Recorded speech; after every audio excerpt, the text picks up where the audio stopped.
California is a land of dreams. Hollywood fame, golden beaches, and breathtaking coastlines. But behind the sunshine lies a darker story. For over a century, countless hotels across the state have been home to unsolved tragedies, mysterious deaths, and whispered tales of lingering spirits. Some of these hotels are glamorous landmarks, where the rich and famous once drank champagne under glittering chandeliers. Others are quiet, unassuming buildings in small towns, hiding secrets in their walls. Yet in each of them, guests and staff report the same terrifying things: flickering lights, ghostly voices, and encounters with people who simply shouldn't be there. Tonight, we're unlocking the doors to 5 of the most haunted hotels in California. From the decks of a legendary ocean liner, to the glitz of old Hollywood, to a place so cursed it was nicknamed the Hotel of Death. These stories will make you think twice before booking your next California getaway. So turn down the lights and join us as we step inside the dark and strange.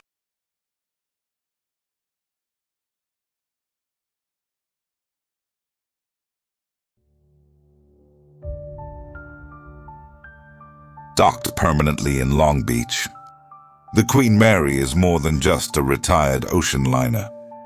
It is considered one of the most haunted places in the world. Launched in 1936, she was the epitome of luxury, transporting Hollywood stars, politicians, and royalty across the Atlantic. During World War II, she was painted gray and transformed into a troop ship, carrying thousands of soldiers into battle. But with such a history comes tragedy. Over the years, at least 55 deaths have been recorded aboard, from accidental drownings to crew members killed in mechanical mishaps, to stories that were never fully explained. And it seems many of those souls have refused to leave.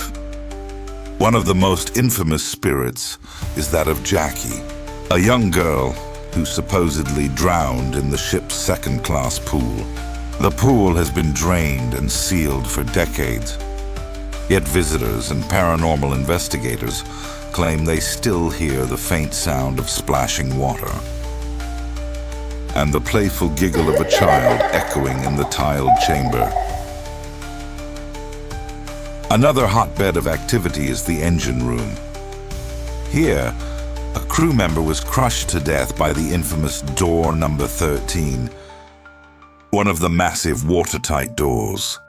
Guests report shadow figures lurking in the machinery, and many feel sudden chills or an oppressive sense of dread when walking through. Some even claim to see full-bodied apparitions. Women in 1930s gowns wandering the decks, uniformed sailors vanishing into thin air, and mysterious footsteps echoing when no one else is around. For many, the Queen Mary is not just a ship. It's a floating graveyard.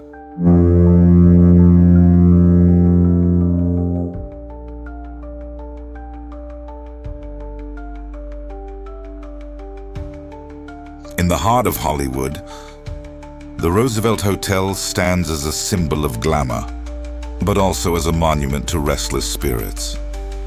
Built in 1927, this Spanish colonial-style hotel hosted the very first Academy Awards in its grand ballroom. Over the decades, it became a playground for the rich and famous: Marilyn Monroe, Clark Gable, Charlie Chaplin, and countless others. But some of these stars, it seems, have never truly left. Perhaps the most famous ghost of the Roosevelt is Marilyn Monroe herself. She lived at the hotel during her early career, and her favorite suite overlooked the pool. Guests staying there claim to see her face flicker in a full-length mirror, or to catch a fleeting glimpse of her blonde figure walking across the room. The mirror was even removed for a time, after too many reports of unsettling encounters. Then there is Montgomery Clift. Known for his roles in classic films of the 1950s, during his stay in room 928, he endlessly rehearsed his lines, pacing the floor for hours. Today, guests who stay in that same room report hearing footsteps, muffled voices, and the feeling of someone standing just behind them. Staff say they've even seen a man resembling Clift wandering the hallway, only to vanish when approached. The Roosevelt has also been home to more mysterious presences. Shadowy figures drift across the ballroom. Cold spots form suddenly in otherwise warm hallways. And ghostly children are said to play in the lobby. A hotel built for Hollywood dreams, but haunted by those who never woke from them.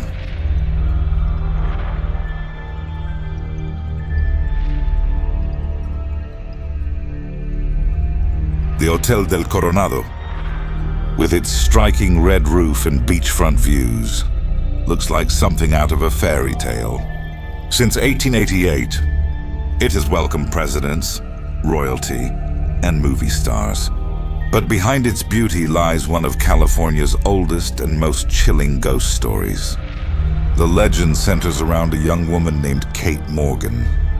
In November of 1892, Kate checked into the hotel under an assumed name. For several days, she was seen wandering the halls alone, appearing anxious and withdrawn.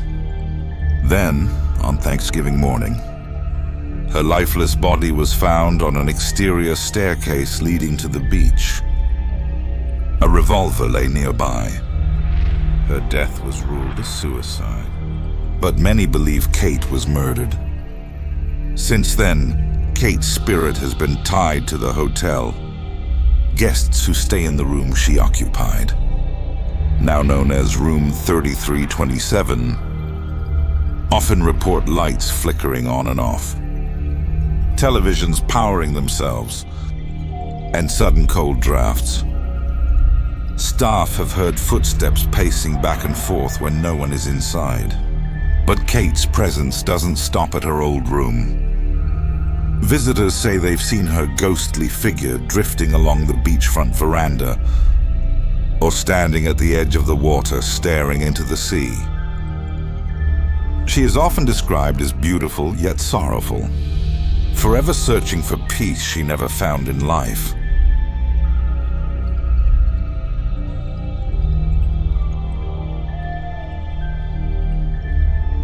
Of all the haunted hotels in California, none has earned a reputation quite like the Cecil. Opened in 1927 as a luxurious business hotel, it quickly fell into decline during the Great Depression. Over the decades, it became infamous for suicides, violent deaths, and its connection to some of America's most notorious killers. One of its darkest chapters involves Richard Ramirez, the Night Stalker. During his 1980s killing spree, Ramirez lived at the Cecil. Residents recalled him returning late at night, covered in blood, tossing his clothes into the hotel dumpster before casually walking upstairs. He would then walk half naked through the lobby, completely unnoticed in the chaos that surrounded the Cecil. But what few people realize is that, years later, another serial killer followed in his footsteps, almost as if drawn by the hotel's sinister energy. His name was Jack Unterweger.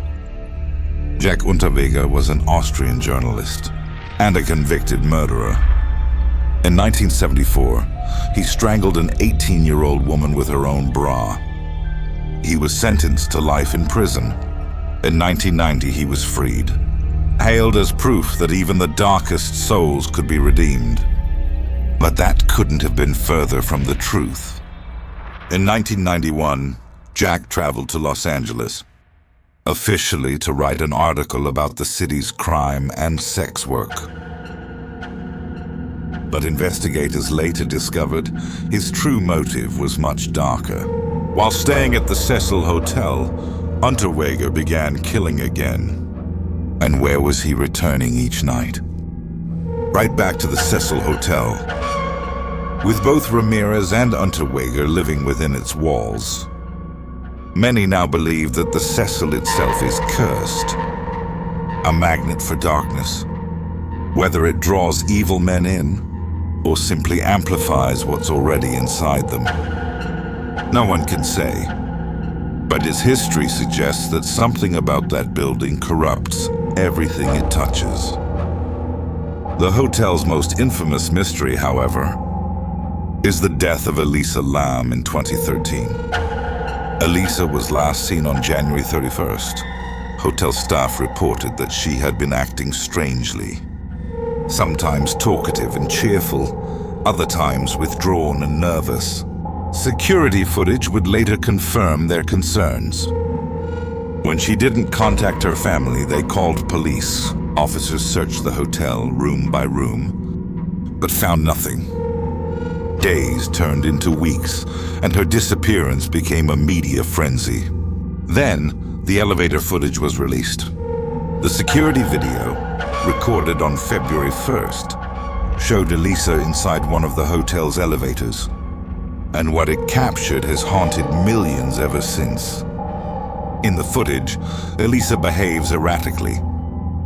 She presses multiple buttons, peeks out of the elevator, and hides in the corner as if she's being followed. She waves her hands in the air in strange, fluid movements, almost as if she's communicating with something invisible. Then suddenly, she steps out of the elevator and vanishes from view. Moments later, the doors continue to open and close on their own. Empty. That was the last known footage of Elisa Lam alive. On February 19th, almost 3 weeks after she disappeared, hotel guests began complaining about the water. They said it tasted strange. Some reported low water pressure. Others noticed a dark discoloration coming from the taps. Maintenance workers climbed to the roof to check the hotel's water tanks. When they opened the lid of one tank, they found Elisa Lam's body floating inside. To this day, no one knows exactly how Elisa Lam ended up in that water tank. Her death remains one of the most disturbing and tragic cases in modern history. A story that turned an old, decaying hotel into a symbol of everything dark and unexplainable. Whether it was human error, mental illness, or something supernatural, we may never know. But one thing is certain. The Cecil Hotel has seen too much death to ever truly be at peace. The Cecil Hotel isn't just haunted by ghosts. It's haunted by human suffering, by decades of tragedy, and by mysteries that may never be solved.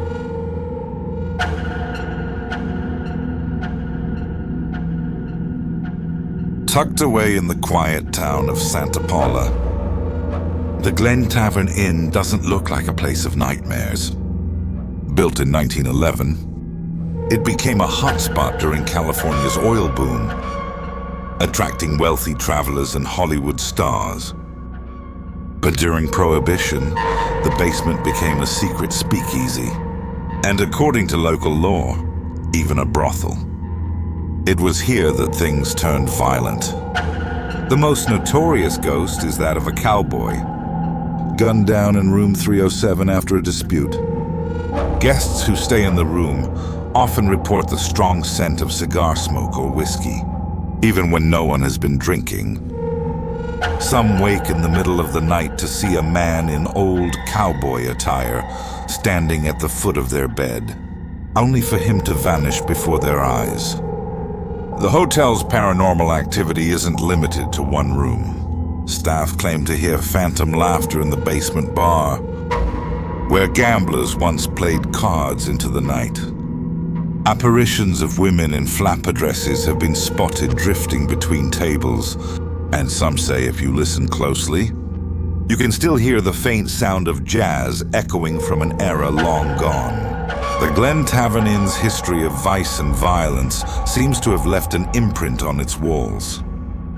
For those who stay, it can feel like the past is still alive, and the spirits of old guests are still checking in.